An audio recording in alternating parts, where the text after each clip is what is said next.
খারাজা ইসমুহা খারাজা বিহা।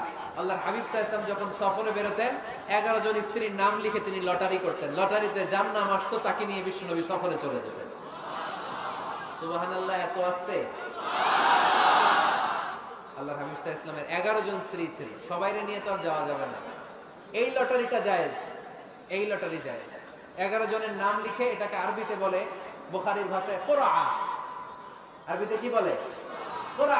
ইদা আরাদা, আম্মা জান আয়েশার বর্ণনা, সহিহ বুখারীর হাদিস, ইদা আরাদা রাসূলুল্লাহ সাল্লাল্লাহু আলাইহি ওয়াসাল্লাম সাফারান আকরাআ বাইনা আজওয়াজিহি ফাআইয়াতুহুন্না খারাজা সাহমুহা খারাজা বিহা। 11 জন স্ত্রীর নাম লিখে তিনি লটারি করতেন, লটারিতে যার নাম আসতো তাকে নিয়ে বিশ্বনবী সফর করতে চলে যেতেন। সুবহানাল্লাহ। সফরের মধ্যে রাত্রিবেলায় বিশ্বনবী মরুভূমিতে তাঁবু টাঙাতেন, আম্মা জান আয়েশার সাথে বিনোদনমূলক কার্যক্রম করতেন, হাসি ঠাট্টা করতেন, দৌড়াদৌড়ি করতেন, খেলাধুলা করতেন। সুবহানাল্লাহ।